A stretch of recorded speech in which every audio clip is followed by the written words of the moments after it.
നീ ഒരിക്കലും അറിയരുത് എന്ന് കരുതിയതാ. പക്ഷേ ഞാനിപ്പോൾ എൻ്റെ കഥ നിന്നോട് പറയാൻ നിർബന്ധിതയായി. നിനക്കറിയണ്ടേ മോളെ, ഈ അഹങ്കാരിയായ ജാനി ടീച്ചർ കടന്നു വന്ന വഴികൾ? ജാനി തമ്പുരുവിനോടായി പറഞ്ഞു. മെറിനും നീലിമ സിസ്റ്ററും മയൂരിയും എല്ലാം തമ്പുരുവിനോടൊപ്പം കഥ കേൾക്കാനിരുന്നു. ഗവി. പത്തനംതിട്ട ജില്ലയിലെ ഒരു വനപ്രദേശമാണ് ഗവി. അവിടെയായിരുന്നു ഞാൻ ജനിച്ചത്.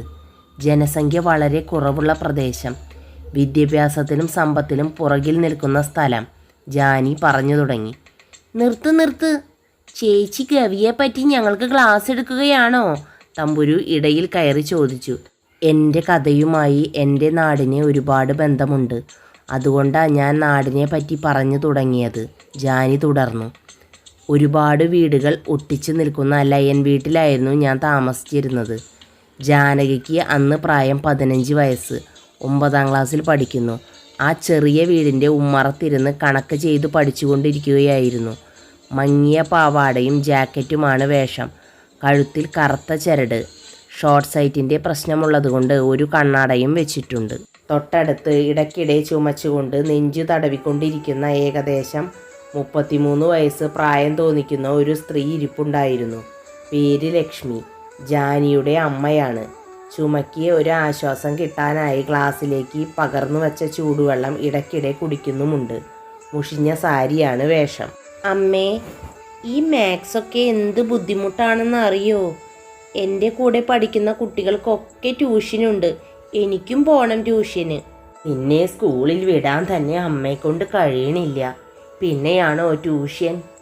അമ്മ ജോലിക്ക് പോയിട്ട് എത്ര ദിവസമായെന്ന് മോൾക്കറിയാലോ. വയ്യ മോളെ അമ്മയ്ക്ക്. ഡാൻസ് പഠിക്കാനാണെങ്കിൽ കുട്ടികൾ ആരും വരുന്നില്ല. എൻ്റെ ചുമ പകരുമെന്ന് കരുതിയിട്ടാകും ആരും വരാത്തത്.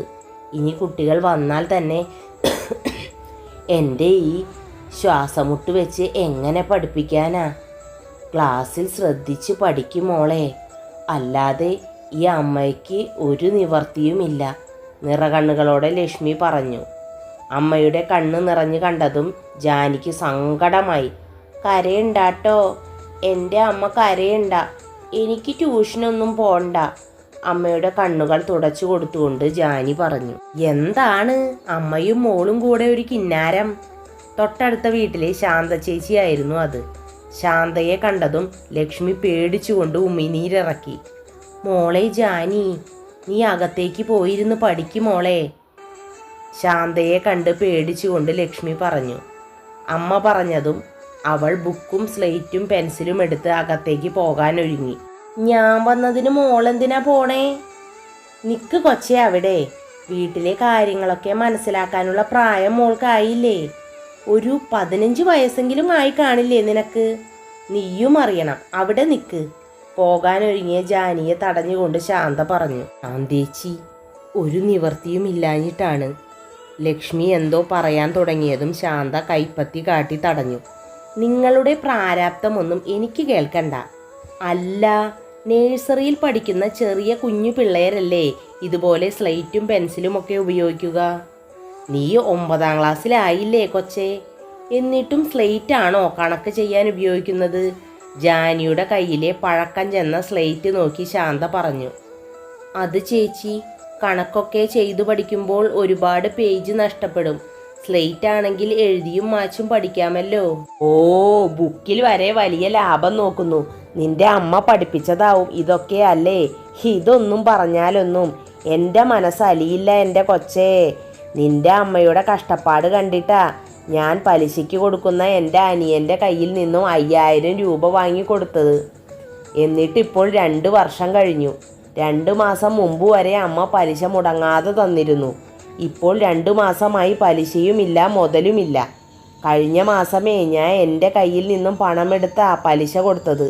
നിനക്കറിയാലോ മോളെ, കണ്ടവൻ്റെ വീട്ടിലെ പാത്രം കഴുകിയിട്ടാ ഞാൻ ജീവിക്കുന്നത്. നിന്റെ അമ്മയുടെ ബുദ്ധിമുട്ട് കണ്ട് പണം കൊടുത്തിട്ട് ഇപ്പോൾ എൻ്റെ കയ്യിൽ നിന്നും കാശെടുത്ത് പലിശ അടക്കേണ്ട ഗതികേട് വന്നു എനിക്ക്.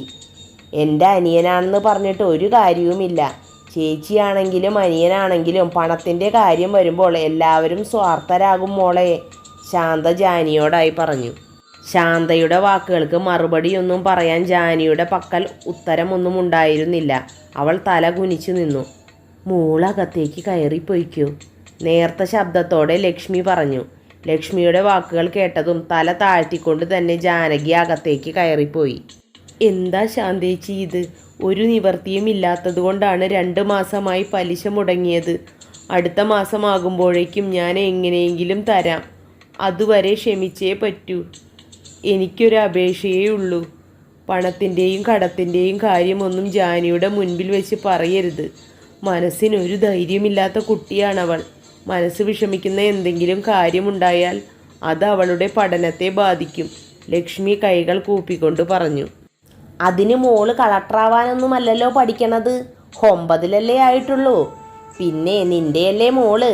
നീ 17-ാം വയസ്സിൽ വേലി ചാടിയ സ്ഥിതിക്ക് നിന്റെ മകൾ മതിലും ചാടും. 12 വർഷത്തോളം ഭരതനാട്യം പഠിച്ചതിൻ്റെ അഹങ്കാരത്തിൽ നീ നിലത്തൊന്നുമല്ലല്ലോ നടന്നിരുന്നത്.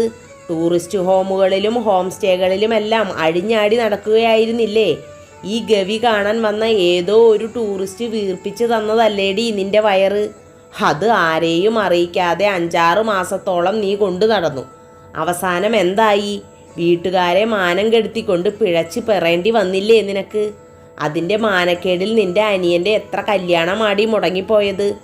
ആദ്യ കുളി തെറ്റിയപ്പോൾ തന്നെ വീട്ടിൽ പറഞ്ഞിരുന്നെങ്കിൽ എന്തെങ്കിലും മരുന്നെങ്കിലും കഴിച്ച് കളക്കി കളയാമായിരുന്നു. അതൊന്നും ചെയ്യാതെ രഹസ്യമായി വെച്ചിരുന്ന് അവസാനം എന്തായി? പരസ്യമായി പ്രസവിക്കേണ്ടി വന്നു. ഒന്ന് പതുക്കെ പറ ചേച്ചി, എൻ്റെ മോള് കേട്ടാൽ സഹിക്കില്ല, നേർത്ത ശബ്ദത്തിൽ ലക്ഷ്മി പറഞ്ഞു. കേൾക്കട്ടടി, നുണയൊന്നുമല്ലല്ലോ ഞാൻ പറഞ്ഞത്.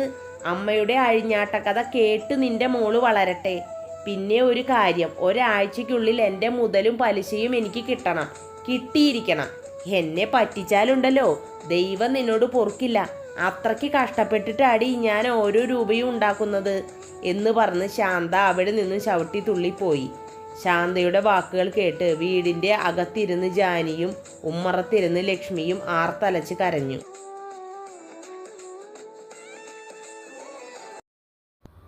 ഞാൻ ഡിസ്ചാർജായി വീട്ടിലേക്ക് വന്നു കൂട്ടുകാരെ. ഇനി എൻ്റെ ആരോഗ്യസ്ഥിതി അനുസരിച്ച് ഓരോ പാർട്ടും പോസ്റ്റ് ചെയ്യാം.